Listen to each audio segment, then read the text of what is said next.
अस्सलामुअलैकुम। Welcome back to नाज academy education. उम्मीद है आप लोग सब ठीक होंगे और सेफ होंगे।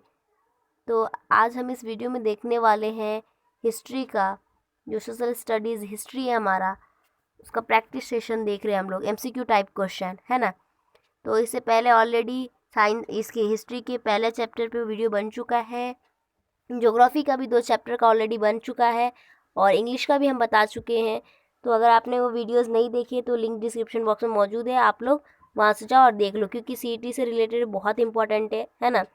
जो आपकी 11th के एडमिशन के लिए लिया जाएगा सीईटी एग्ज़ाम, है ना, तो उनके लिए काफ़ी हेल्पफुल वीडियोज़ है वो। तो प्लीज़ जाओ और देखो, डिस्क्रिप्शन बॉक्स में है वीडियो की लिंक। और आपको ये सारे जो पेजेस है, ये जो है तारीख नवेसी भारतीय रिवायत के जो नोट्स है, ये इनके अगर पीडीएफ चाहिए तो वो भी आपको डिस्क्रिप्शन बॉक्स में मिल जाएंगे। आप लोग जाओ डाउनलोड कर लो और बार बार प्रैक्टिस करो। तो वीडियो को पूरा देखो, और वीडियो को पूरा देखने के बाद आप सबसे एक रिक्वेस्ट है कि कमेंट में क्या करना है आपको, कि ये बताना है कि जितने भी क्वेश्चन मैंने आपको इस नोट्स में बताई हूँ उनमें से कितने के आपको आंसर पहले से पता थे।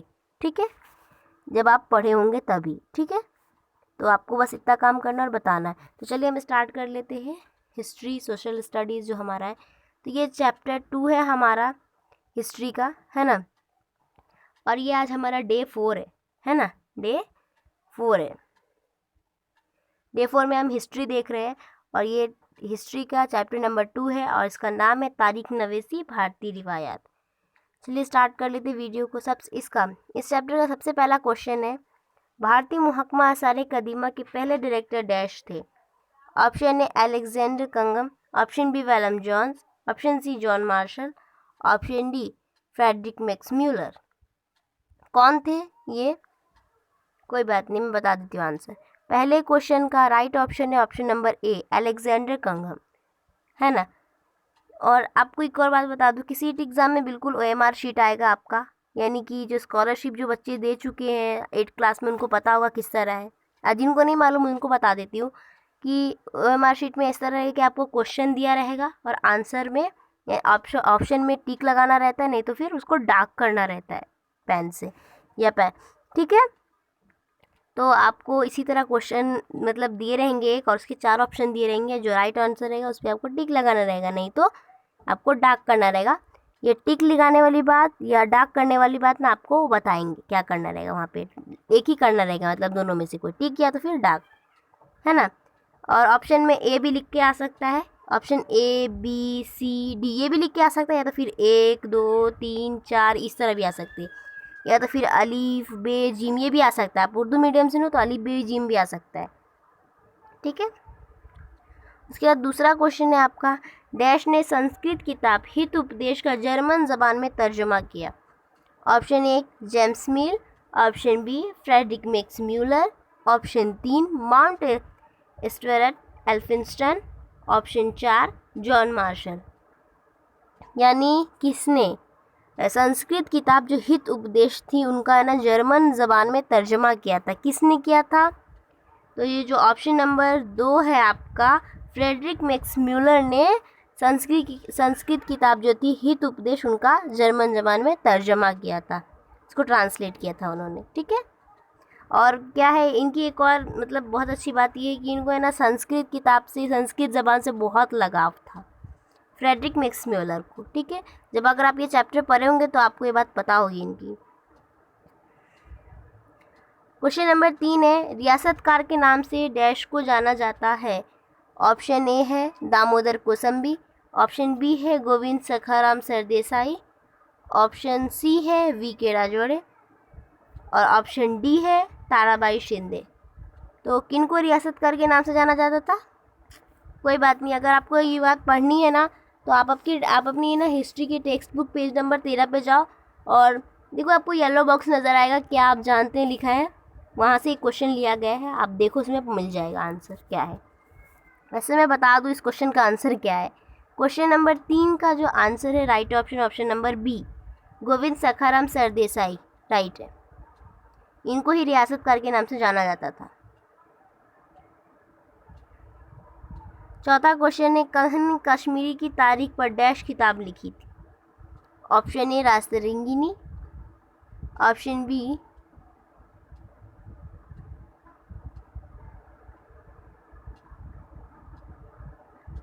बी पहली थी तो ये नहीं, कश्मीरी की जो तारीख पे जो डैश किताब लिखी थी, ये आप क्वेश्चन है आपका। इसके ऑप्शन है, option number A Rajatarangini, option B है अकबरनामा, ऑप्शन सी है हित उपदेश, ऑप्शन डी है हर्षचरित। तो कौन सी किताब थी? ये आपके क्वेश्चन जो मस्ट उसमें भी दिया गया है होगा किताब के बारे में। चलो कोई बात नहीं, चौथे क्वेश्चन का जो राइट ऑप्शन है ऑप्शन नंबर ए है, ऑप्शन नंबर ए रास्तरंगिनी राइट है। ठीक है,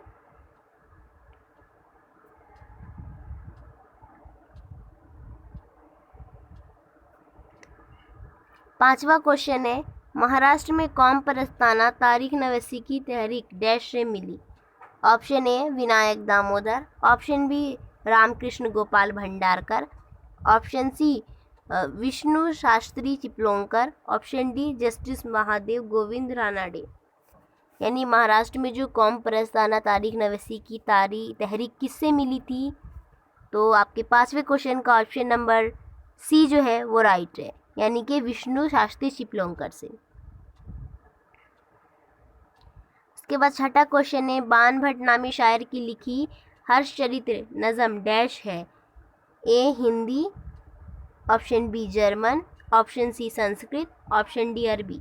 यानी जो बाण भट्ट नामी शायर थे उनकी जो नज़म थी हर्षचरित, वो किस में थी, किस ज़बान में थी, क्या थी? तो क्या है आपका जो छठे क्वेश्चन का ऑप्शन नंबर सी जो है राइट है, संस्कृत थी। ठीक है, वो अभी भी ये संस्कृति है, ठीक है, इसलिए है लिखी वहाँ पे। सातवां क्वेश्चन है, तारीख फिरोज शाही नामी किताब डैश ने लिखी। Option A John Marshall, option B Bana Bhatt, option C Babur, option D Ziauddin.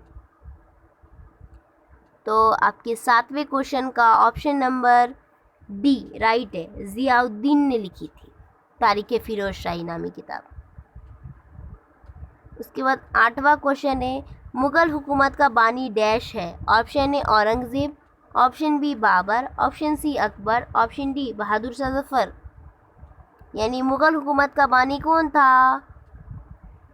तो ये ऑब्वियसली आप सबको पता होगा कि बाबर है मुग़ल हुकूमत का बानी, क्योंकि बाबर ने ही मुग़ल हुकूमत की बुनियाद डाली थी हिंदुस्तान में। ये क्वेश्चन आपको 7वीं की बुक्स में भी मिलेंगे, 7वीं की हिस्ट्री है ना उसमें भी मिलेगी, इसके बारे में बताया हुआ है। और आपकी इस चैप्टर में भी बताया गया है कि मुग़ल हुकूमत का बानी बाबर है, इसलिए मैंने ये क्वेश्चन लिए। ठीक है, और आपको सबको पता होगा कि बाबर का पूरा नाम क्या है, ज़हीरुद्दीन मोहम्मद बाबर है। ठीक है, ये चीज़ अब आपको याद रखनी है। हो सकता है आपको एग्ज़ाम में ये बोल दे कि ज़हीरुद्दीन मोहम्मद बाबर कौन था, ऑप्शन दे दे, तो आप जो राइट ऑप्शन रहेगा यही होगा कि मुग़ल हुकूमत का बानी था, है ना। इसके बाद 9वां क्वेश्चन है, बाबर की लिखी हुई किताब डैश है। Option A Harshacharita, option B Tuzuk Baburi, option C Tuzuk Timuri, option D Tarikh Mubarak शाही। यानी बाबर की लिखी हुई किताब क्या है, हर्षचरित है या तुज़ुक बाबरी है या तुज़ुक तैमूरी या फिर तारीख़ मुबारक शाही है। तो ये ऑब्वियसली आप सबको पता है कि जो तुज़ुक बाबरी है बाबर की लिखी हुई किताब है। ओके, नाम से भी पता लग रहा है। 10वां क्वेश्चन है, अबुल फजल की किताब डैश को ख़ास अहमियत हासिल है। Option A Tuzuk Timuri, option B Akbarnama, option C the history of India, option D the history of Marathas. यानी जो अबू अल फजल की जो किताब थी उनकी किस किताब को सबसे ज़्यादा ख़ास अहमियत हासिल है? तो आपको ऑप्शन 4 है, अब बताओ कौन सा है। तो ये जो है अबुल फजल की किताब को, इनकी ये किताब अकबरनामा जो ऑप्शन बी है राइट है, क्योंकि जो अकबरनामा की अबुल फजल की किताब है उनको ख़ास अहमियत हासिल थी। उसके बाद अगला क्वेश्चन है आपका 11वां, एक सेकेंड, 11वां क्वेश्चन है, अबू रिहान अल बैरूनी ने मुख्तलिफ साइंसी उलूम में भारतीयों की कारकिर्दगी और भारत की सामाजिक ज़िंदगी की मालूमात डैश ज़बान में तहरीक की। यानी जो अबू रिहानुल बैरानी ने मुख्तलिफ साइंसी उलूम में भारतीय की यानी भारत जो थी उनकी कारकिर्दगी को ही किया था, उनकी माहौल कैसे, उनकी समाजी ज़िंदगी क्या है, उनकी मालूमात उन्होंने लिखी थी। और वो किस ज़बान में लिखी थी, ये क्वेश्चन है आपका। ऑप्शन ए है अरबी, ऑप्शन बी है उर्दू, ऑप्शन सी है संस्कृत, ऑप्शन डी है जर्मन। अब बताओ किस में की थी उन्होंने। अगर जिन्होंने एकदम सही से पूरी बुक्स पढ़े होंगे ना, ये पूरी चैप्टर मतलब पढ़ा होगा ना, उसको बिल्कुल पता होगा कि किस में थी, किस ज़बान में थी। चलो कोई बात नहीं, मैं बता देती हूँ आप लोग को आंसर। तो आपका ऑप्शन नंबर ए अरबी, ऑप्शन ए अरबी जो है ये राइट है, क्योंकि जो अबू रिहान उल बैरूनी थे ना, उन्होंने अरबी ज़बान में मालूमात पूरी लिखी थी। 12वां क्वेश्चन है आपका, डैश ज़बान में मुख्तलिफ किसी बखर मौजूद है। Option A Hindi, option B अरबी, option C Sanskrit, option D Marathi. किस ज़बान में मुख्तलिफ किस्म की बकर मौजूद है, बता दो किस में है बकर। चलो कोई बात नहीं, 12वें क्वेश्चन का राइट आंसर है ऑप्शन नंबर डी, मराठी ज़बान में मुख्तलिफ किस्म की बकर मौजूद है। उसके बाद है अगला क्वेश्चन 13वां, सबसे अहम बकर मराठी ज़बान में है डैश। ऑप्शन ए भाव साहब की बकर, ऑप्शन बी सबासत बकर, ऑप्शन सी पानीपत की बकर, ऑप्शन डी सियासी बकर। यानी मराठी मालूम है हम सबको कि बकर है ना मराठी ज़बान में, है ना, लेकिन वो सबसे अहम बकर कौन है जो मराठी ज़बान में सबसे ज़्यादा उनको अहमियत हासिल है, बता दो किस में है।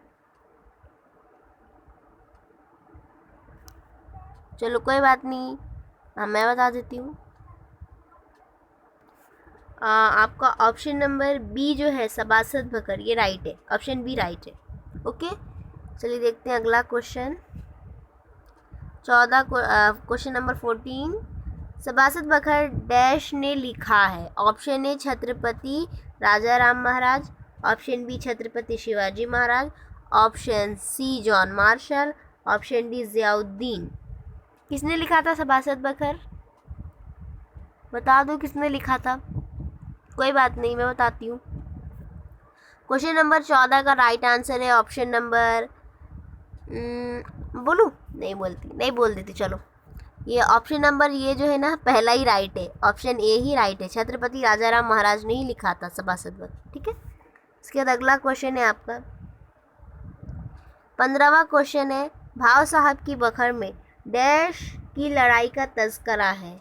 Option A Panipat, option B Plassey, option C Khanwa, option D Haldighati. यानी जो भाव साहब की जो बखर थी उसमें कब की लड़ाई, यानी कहाँ की लड़ाई का तज़करा बयान किया गया था, पता होगा आपको, नहीं पता, चलो कोई बात नहीं। क्वेश्चन नंबर 15 का ना राइट ऑप्शन है ऑप्शन नंबर ए, पानीपत की लड़ाई का तज़करा किया गया है। किसमें, भाव साहब की बखर में।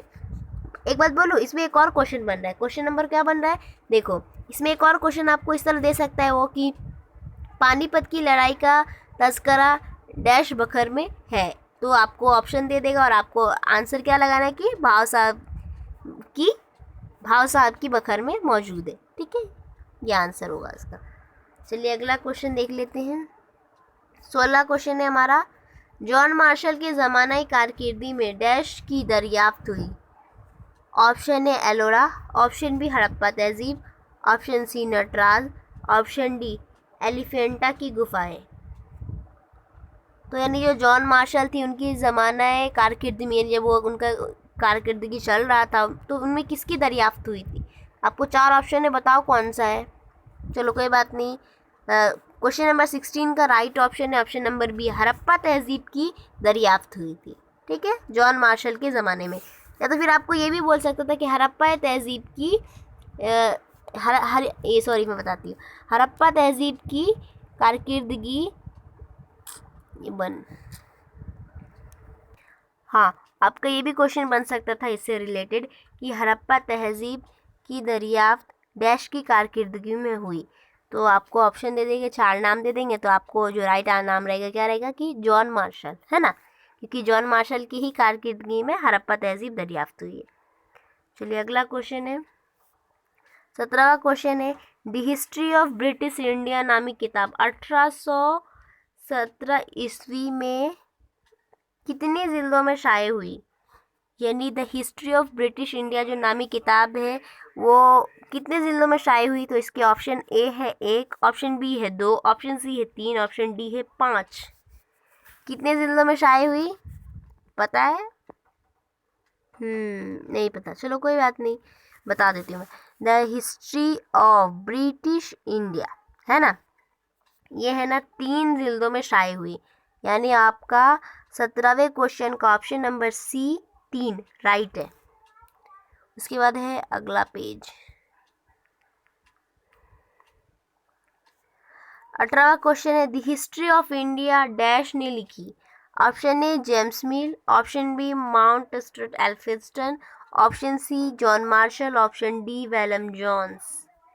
अब बताओ ये जो है द हिस्ट्री ऑफ इंडिया नामी किताब किसने लिखा था?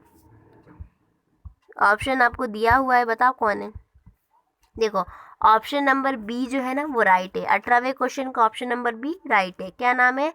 माउंट स्टुअर्ट एल्फिंस्टन ने लिखी थी द हिस्ट्री ऑफ इंडिया नामी किताब। अब देखो ये जो 18वां क्वेश्चन है आपका, इससे एक और क्वेश्चन बन सकता था। क्या बन सकता था कि माउंट स्टुअर्ट एल्फिंस्टन की डैश उनकी किताब लिखी हुई किताब का नाम, तो आप ये लिख सकते हो, इसका आंसर ये हो जाएगा द हिस्ट्री ऑफ इंडिया। फिर एक और क्वेश्चन बन सकता था। क्या क्वेश्चन बन सकता था कि द हिस्ट्री ऑफ इंडिया के मुसन्निफ, ये भी बना सकते थे वो, लेकिन वो मैंने लिखी है ना। तो आपको ध्यान से समझना है और फिर आंसर आपको टिक करना है मार्कशीट में, ठीक है। तो आप ध्यान देना, कोई भी क्वेश्चन को जल्दबाजी मत करना, ठीक है। 19वां क्वेश्चन है द हिस्ट्री ऑफ इंडिया नामी किताब कब लिखी गई? ऑप्शन ए 1841 ईस्वी, ऑप्शन बी 1819 ईस्वी, ऑप्शन सी 1827 ईस्वी, ऑप्शन डी 1857 ईस्वी। आप बताओ ये जो किताब है, जो क्या नाम है इनका, हाँ माउंट स्टुअर्ट एल्फिंस्टन ने ये किताब कब लिखी थी? कौन सी? द हिस्ट्री ऑफ इंडिया कब लिखी गई थी? आपको 4 ऑप्शन है, बताओ कब लिखी थी उन्होंने। कोई बात नहीं, मैं बता देती हूँ। 19वें क्वेश्चन का ऑप्शन नंबर ए 1841 ईस्वी ये राइट है, क्योंकि जो द हिस्ट्री ऑफ इंडिया नामी किताब ना 1841 में लिखी गई थी। ओके, उसके बाद 20वां क्वेश्चन है the history of British India नामी किताब किसने लिखी? आप देखो ये क्वेश्चन भी, आप देखो कंफ्यूज नहीं होना। अभी आप थोड़ी देर पहले क्या पढ़ रहे थे कि द हिस्ट्री ऑफ इंडिया थी, और ये क्वेश्चन क्या है 20वें में? The history of British India. तो कंफ्यूज नहीं होना है, इसमें ब्रिटिश उसमें सिर्फ इंडिया है ना। तो the history of British India नामी किताब किसने लिखी? ऑप्शन आपका है option number A James Mill, option B Mount Stuart Elphinstone, option C John Marshall, option D मुजाहिद आज़ादी सावरकर। तो किसने लिखा था ये किताब the history of British India? आपने थोड़ी देर पहले आपने ये किया है, किसने लिखा था? कोई बात नहीं। क्वेश्चन नंबर 20 का option number A James mill right है, क्योंकि ये जो the history of British India है ना जेम्स मिल ने लिखी थी। ओके, उसके बाद 21वां क्वेश्चन है आपका माउंट स्टुअर्ट एल्फिंस्टन डैश थे कितने तक? 1819 से लेकर 1827 तक। ये नीचे जो लिखा है ना उसको ध्यान दो। हाँ, option A justice, option B governor, option C colonel, option D doctor. क्या थे कि ये देखो यहाँ पे बताया हुआ है कब तक थे, क्या थे। कोई बात नहीं। क्वेश्चन नंबर 21 का जो ऑप्शन नंबर बी वो राइट है। माउंट स्टुअर्ट एल्फिंस्टन गवर्नर थे 1819 से लेकर 1827 तक, ठीक है।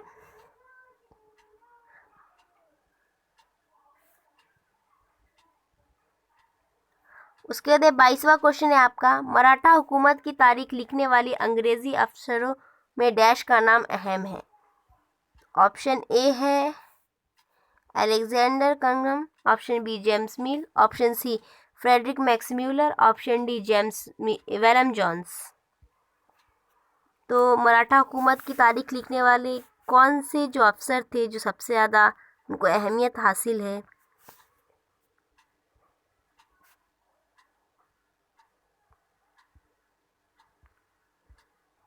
सही बोलूँ ना तो इन चारों में से कोई नहीं है, क्योंकि उनका नाम क्या था आपको पता है, जेम्स ग्राउंड डफ था, जो इस ऑप्शन में है ही नहीं। यानी एक ऑप्शन हटेगा और यहाँ पे लिखा जाएगा इनमें से कोई नहीं, है ना। इस तरह भी आपको क्वेश्चन आएंगे, हो सकता है। मतलब इसी तरह आपको 4 ऑप्शन दिए रहे लेकिन उनमें से कोई होगा ही नहीं, हो सकता है। तो मतलब ऐसा 3 नाम दिए रहे या फिर चौथा ऑप्शन पे लिखा रहे इनमें से कोई नहीं, तो आपको उन तीनों नाम में से कोई नहीं लगा तो ऑप्शन नंबर डी राइट टिक लगा देना। क्या लगा देना कि इनमें से कोई नहीं है। जिस तरह इसमें जो 22वां क्वेश्चन है, इसमें से किसी ने नहीं लिखा है, मतलब किसी का नाम अहम नहीं है। ठीक है, अगला क्वेश्चन है आपका 23वां।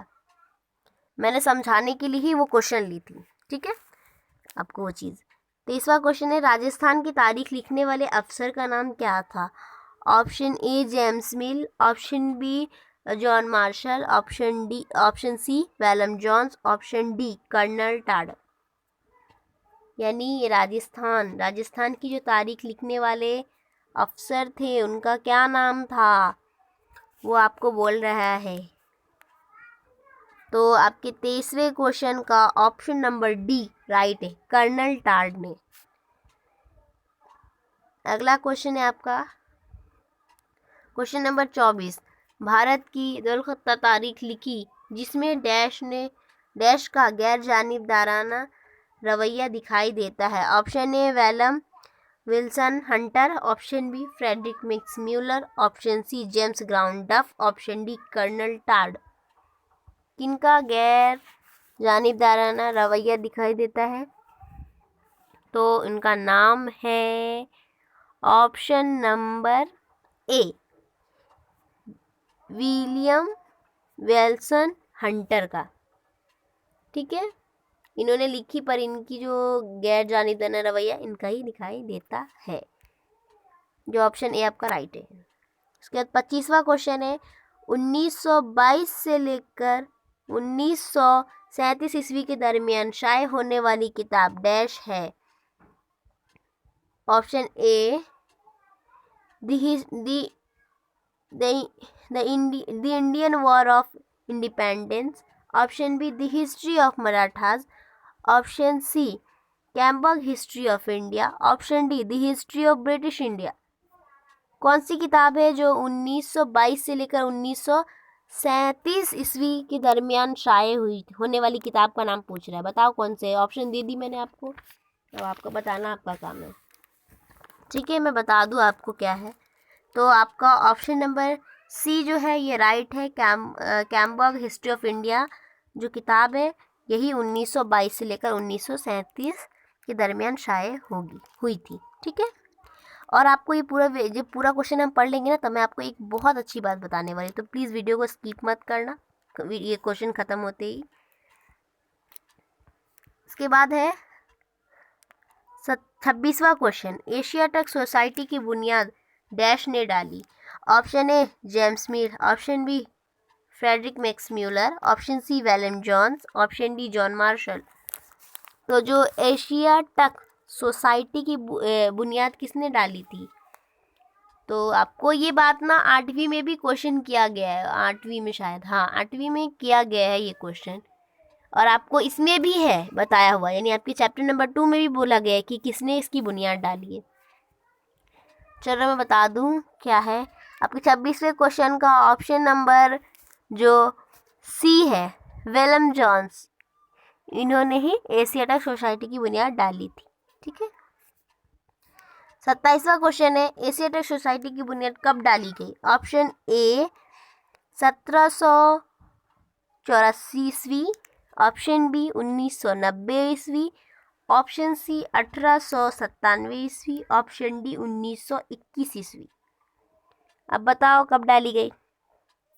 कोई बात नहीं, क्वेश्चन नंबर 27 का ऑप्शन नंबर जो ए है वो राइट है। 1884 ईस्वी में एशियाटिक सोसाइटी की बुनियाद डाली गई थी।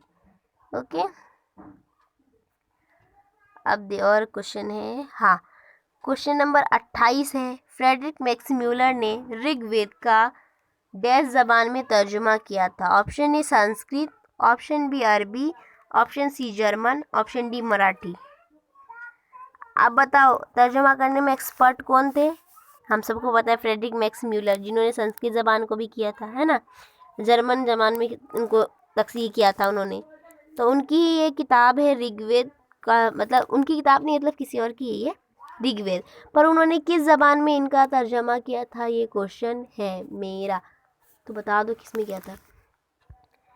अरे सो इजी यार, ऑप्शन नंबर सी, जर्मन ज़बान में किया था। यानी 28वें क्वेश्चन का ऑप्शन नंबर सी जो है जर्मन, वो राइट है। ओके, उसके बाद 19वां क्वेश्चन है the rise of the Marathas power में डैश हुकूमत के बारे में तफसील से बयान किया गया है।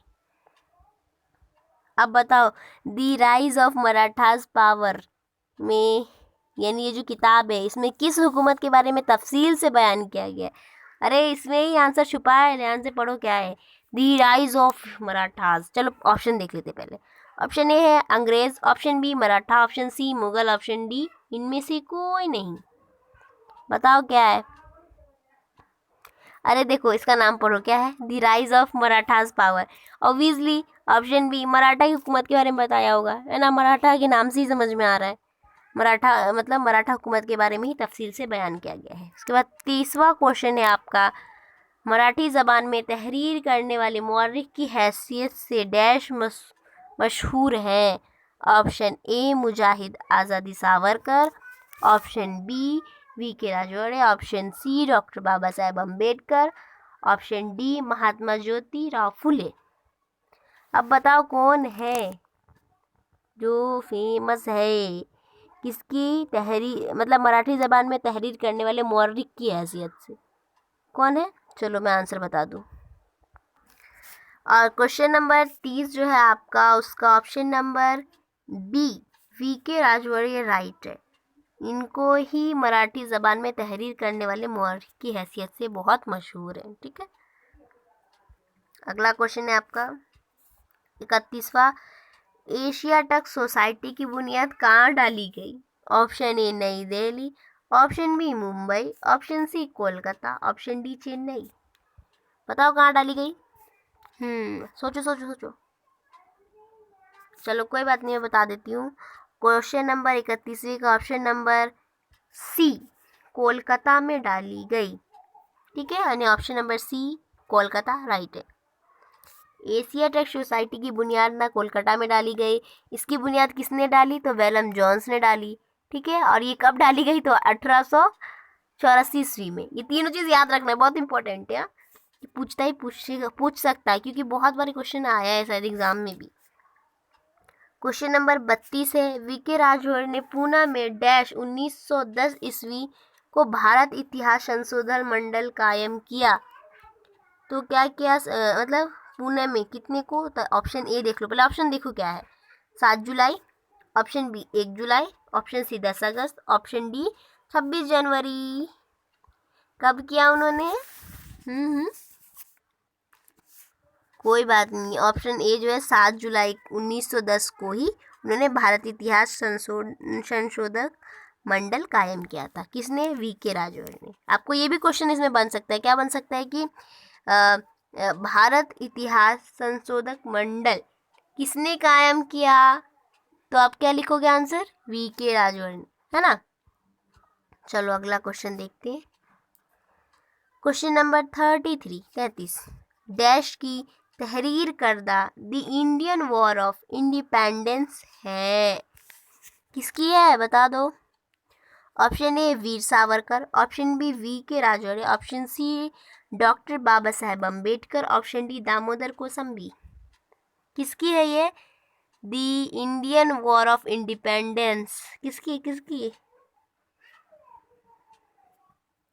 चलो कोई बात नहीं, बता देती हूँ। ऑप्शन नंबर ए जो है आपका,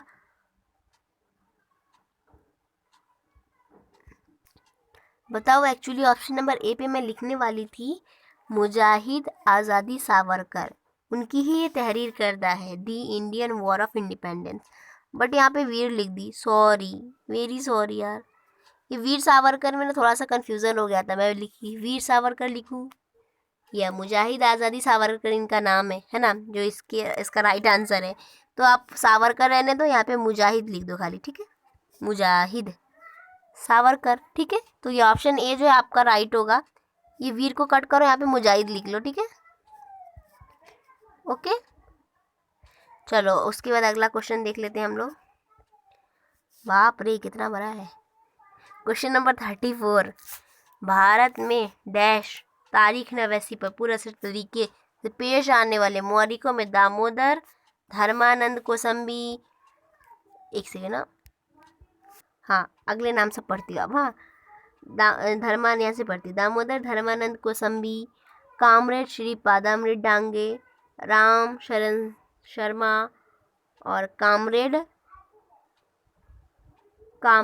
शरद पाटिल वगैरह का अहम किरदार है किसमें है। ऑप्शन देखो पहले, हाँ ऑप्शन ए है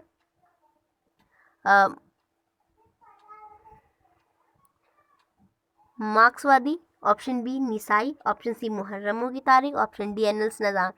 किसमें इन सबका किरदार है, बता दो किसमें यार। चलो मैं ही बता देती हूँ। अरे ऑप्शन नंबर ए मार्क्सवादी राइट है, ठीक है।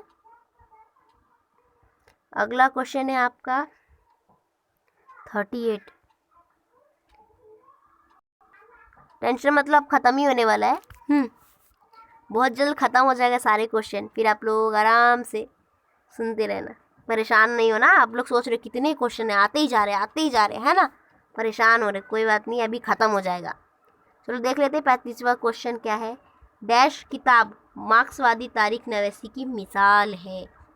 Option A primitive communism to slavery, option B Stri प्रस्तुलना, option C the Indian war of independence 1857, option D गुलामगिरी।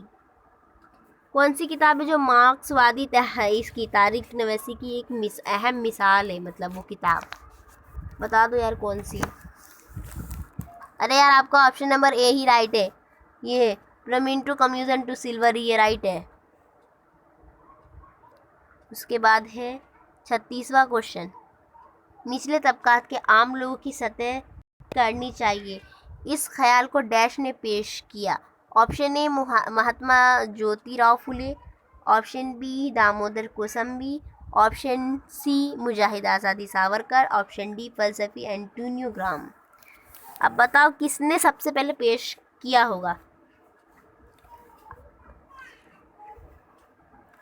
चलो मैं बता देती हूँ, ज़्यादा नहीं कर पाती हूँ, है ना। 36वें क्वेश्चन का ऑप्शन नंबर डी राइट है, फलसफी एंटोनियो ग्राम ने सबसे पहले ये बात बोली थी उन्होंने कि जो निचले तबकात के लोग हैं उनको आम लोगों की सतह, यानी जो सारे लोग ज़िंदगी गुजारते हैं उसी तरह जो निचले तबकात के लोग हैं उनको भी वैसे ही ज़िंदगी मिलनी चाहिए, इस ख्याल को सबसे पहले इन्होंने पेश किया था, फलसफी एंटोनियो ग्राम ने, ठीक है। ये बात बहुत अहम है और आपको याद रखनी है, हो सकता है क्वेश्चन पूछे इससे रिलेटेड। इसके बाद 37वां क्वेश्चन है आपका, महात्मा फुले ने डैश नामी किताब लिखी जिसमें उन्होंने निचली जातों की तारीख को सिरे से रकम की। बताओ क्या है, को नए सिरे से रकम की। बताओ उनकी कौन सी किताब है जिसमें उन्होंने निचली जातों की तारीख को नए सिरे से रकम की है। चलो मैं बता देती हूँ इनकी किताब का नाम। पहले ऑप्शन देख लो, ऑप्शन ए है गुलामगिरी, ऑप्शन बी है स्त्री प्रस्तुलना, ऑप्शन सी है primitive communism to slavery, option D है दी हिस्ट्री ऑफ मराठाज। क्या होगा देखो इसका 37वें क्वेश्चन का ऑप्शन नंबर ए गुलामगिरी जो है वो राइट है, ठीक है। इसमें उन्होंने बताया कि जो निचली जातों की जो तारीख है उनको एकदम नए सिरे से रकम की थी उन्होंने इस किताब में, गुलामगिरी में। इसके बाद है अगला क्वेश्चन 38, भारत में नौ आबादियाती और कौम परस्त तारीख नवैसी में डैश नज़रअंदाज किया है, डैश ने नज़रअंदाज किया है। ऑप्शन ए है दामोदर कोसंबी, ऑप्शन बी है doctor Baba Saheb Ambedkar, option C है ताराबाई शिंदे, ऑप्शन डी है मुजाहिद आज़ादी सावरकर। अब बताओ किसने किया था कि भारत में जो नौ आबादियाती जो होती है ना उसकी उनकी कौम परस्त को उन्होंने सबसे पहले इसको नज़रअंदाज किया था, सबसे पहले किसने किया था। चलो बता देती हूँ मैं। ऑप्शन नंबर बी जो है राइट है, डॉक्टर बाबा साहेब अम्बेडकर ने सबसे पहले ये काम किया था। ओके, उसके बाद अगला क्वेश्चन है आपका। क्वेश्चन नंबर 39 है, निसाई तारीख पर मंजर आम आने वाली किताब डैश है। ऑप्शन ए गुलामगिरी, ऑप्शन बी है होवर्ड्स शवाल, ऑप्शन सी है स्त्री प्रस्तुलना, ऑप्शन डी है दी हाई कास्ट हिंदू वुमेन। कौन सी किताब है? निसाई तारीख पर आने मंजर आम आने वाली किताब है स्त्री प्रस्तुलना, ऑप्शन सी राइट है। ठीक है, और एक ये गुलामगिरी किनकी किताब है? तो ये गुलामगिरी ना इनकी किताब है, महात्मा ज्योतिराव फुले की। और ये जो है होवर्ड शवाल्स, तो ये किसकी है? डॉक्टर बाबा साहेब अम्बेडकर की। ओके, लेकिन आपका जो ये 29वां क्वेश्चन है इसका ऑप्शन नंबर सी राइट है, स्त्री प्रस्तुलना। ये दोनों का तो ऐसी बता दी मैंने ताकि याद रहे, भूले ना। याद रहोगे तो आबाद रहोगे, भूल जाओगे तो हमेशा के लिए बर्बाद रहोगे। ठीक है, क्वेश्चन नंबर 40 है, भारत की पहली खातून डॉक्टर कौन थी? अरे वाह, कौन थी पता है क्या आपको? सबसे पहले क्या ये हासिल किया, टैग हासिल किया इन्होंने। ऑप्शन ए है ताराबाई, ऑप्शन बी है पंडिता रमाबाई, ऑप्शन सी है मीरा कोसंबी, ऑप्शन डी है रखुम्बा बाई। बोलो कौन है? ये है ना, आप लोग आठ छठी में भी पढ़े हो, छठी में नहीं सॉरी 8वीं में भी पढ़े हो, शायद 9वीं में भी है। ये कहा 9वीं में नहीं हो सकता, लेकिन 8वीं में 100% है, बोल रही हूँ लिख के होगा। और ये आपको इस चैप्टर में भी बोला गया है। कौन है भारत की पहली खातून डॉक्टर? पहली औरत कौन है जो डॉक्टर थी भारत में? चलो मैं ही बता देती हूँ। क्वेश्चन नंबर 40 का ऑप्शन नंबर डी ये जो है रखमाबाई, ये राइट है। ठीक है, ऑप्शन डी राइट है। अरे वाह, क्या दिख रहा है? दी एंड, खत्म हो गया। Congratulation to all. परेशान हो रहे थे ना सुबह से क्वेश्चन सुन सुन के, पढ़ाई का नाम गए है ना, दूर भागते हर कोई, मालूम है मुझे, पर कोई बात नहीं, दी एंड हो गया, आप ख़त्म हो गया। यानी आपको इस चैप्टर में, चैप्टर नंबर 2 जो है तारीख नवेसी भारतीय रिवायात, इसमें टोटली मैंने आपको प्रैक्टिस सेशन के लिए 40 क्वेश्चन निकाली। सोचो कितने टाइम लगे होंगे मुझे निकालने में आप लोग के लिए। तो मैं आप लोग के लिए इतना कर रही हूँ, तो मेरे लिए तो एक काम कर सकते हो ना आप लोग। आप लोग को क्या करना है, बस वीडियो को ज़्यादा से ज़्यादा शेयर करना है अपने दोस्तों में। ठीक है, ताकि अच्छे से सीटी की प्रैक्टिस कर सके। और सीटी के जो रिलेटेड सारे वीडियो आपको डिस्क्रिप्शन बॉक्स में मिल जाएंगे, आप लोग वहाँ जाओ और देखो। इंग्लिश के मिलेंगे, ज्योग्राफी के मिलेंगे, हिस्ट्री के मिलेंगे। ठीक है, एंड इंशाल्लाह हम लोग अगली वीडियो भी बहुत जल्द लाएंगे आपके लिए। उसमें भी कोई नया ये सब्जेक्ट होगा, हिस्ट्री होगा, नहीं तो ज्योग्राफी होगा, या तो फिर साइंस होगा, है ना। तो आपको क्या करना, अगर आप हमारे चैनल पे नए हो तो सब्सक्राइब करके हमारे साथ जुड़े रहो, और आपको नई नई वीडियोस की इन्फॉर्मेशन आपको मिल जाएंगी। ठीक है, हम आज के अपलोड करे हैं वो अब सारी इन्फॉर्मेशन आपको मिल जाएंगे। तो प्लीज़ सब्सक्राइब कर लो, और साथ में ऑल का जो बटन है ना उस पर दबा लेना, ताकि सारी नोटिफिकेशन आप तक पहुँच जाए फटाफट फटाफट, है ना। और जो कमेंट वाला काम बोली हूँ ना, कि जितने क्वेश्चन अभी मैंने आपको बताए हूँ आंसर के साथ, वो सारे क्वेश्चन आपने अभी तो सुन लिए ना, तो आप बताना है आपको कमेंट में कि कितने क्वेश्चन के आंसर आपको पहले से पता थे। ठीक है, ये बात मेरी काम कर दो, मेरी हेल्प कर दो, सिर्फ नाज एकेडमी एजुकेशन के लिए। ठीक है, मैं आप लोग के लिए इतना कर दी, तो मेरे लिए इतना तो करोगे ना यार, तुम लोग करोगे ना? हाँ करेंगे, ज़रूर करेंगे, क्यों नहीं, है ना। नाज एकेडमी एजुकेशन। ठीक है, चलिए मिलते हैं नेक्स्ट वीडियो में। अल्लाह हाफिज़, टेक केयर। हाँ,